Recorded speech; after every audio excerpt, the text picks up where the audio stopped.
rabbis of yesteryear. We're on the date of the 8th of Tevet, Chet Tevet. It marks the Hilula of a really great rabbi. His name was Rabbi Yitzchak Sabag Z'tl, one of the great rabbis of Morocco in the early 1900s, respectively. He was born in English year 1888, and he passed away in the year 1971. So he was approximately 83 years of age at the time he passed away. He was born in an area called Meknes in Morocco, very great place in itself. He would later on pass away and get buried actually in Tirat Carmel in Israel. He actually famously had the nickname called the Pachad Yitzchak.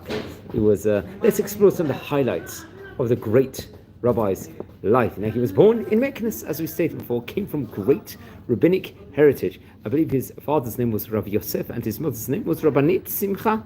And I think Rabbi Yosef happened to be the treasurer of the Jewish community of Morocco in that specific area in of itself, in Meknes, I believe, which was a very, very prominent position. While he was young, he would learn under auspices of great rabbis, great Moroccan rabbis, including a Rabbi Chaim Berdugo, who was a very, very much a great rabbi over there, and another great rabbi, Rabbi Shlomo Toledano. These were rabbis of the greatest caliber at that specific vicinity in of itself.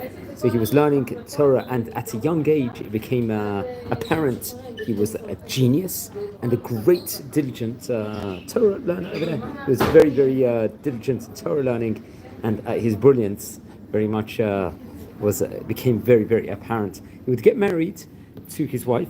I think she came from the Amida family. Her name was Rabbanit Dona ben Atta, I believe. I believe that it reported over, I think they had 7 children together. Now, he would have a son of the name Aaron, who was considered an expert within regards to Torah knowledge, especially at the age of 9. Was at such a great level. But sadly, I think at that point in time, there was various severe illnesses and tuberculosis.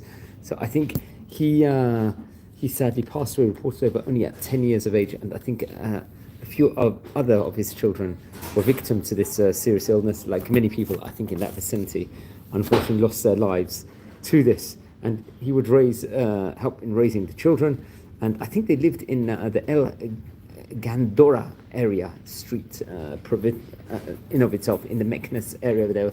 He was extremely teaching and learning Torah at the highest level all throughout. I think he would actually reside near, I believe I think it was his brother's family, of Rav Moshe Sabag and his family in of itself.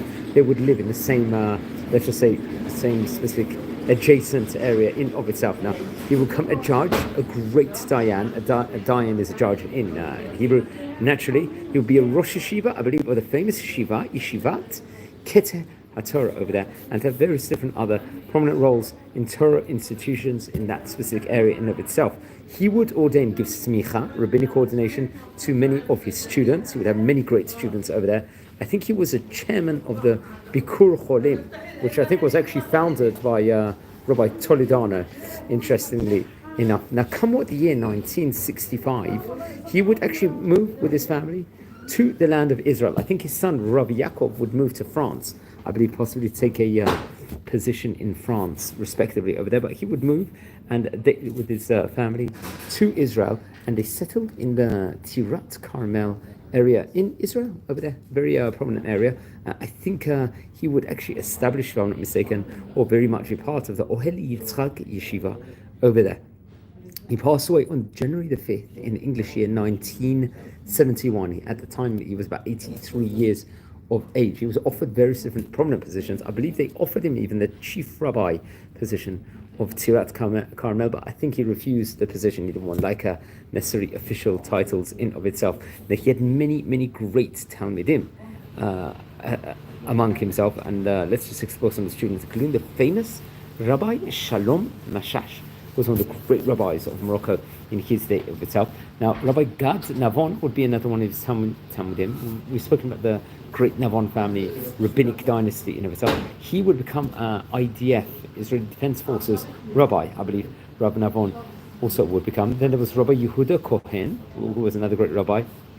And Rabbi Raphael Berdugo, who was another very much a great rabbi. And most of him, I believe one of his students was Rabbi Shimshon Swissa, who I think would take a chief rabbinic position in a specific large area in of itself. At a later stage, you can see he had many great rabbis, and he had many great students. The famous Pachad Yitzchak did. It's interesting. He would write great Torah books, including the Oahel Yitzchak, which is a very, very famous book in itself. Then there was another great Torah colossal work called Ezra LeSofer, another great book. The Ezra LeSofer was in of itself, and he passed away, as we said before, on the 8th of Tevet in English year 1971. So we're talking about he passed away about 53 years ago from the time recording here in the year 2024. Now, friends, we've already covered in this series about maybe 70 great Moroccan Hakamim of yesteryear. We are a community here. We're learning about all the great rabbis of yesteryear. Please, everyone, if you haven't already, subscribe to the channel. If you happen to be related to any of these great rabbanim we are speaking about, please let me know. Send me a comment. I would love to hear more.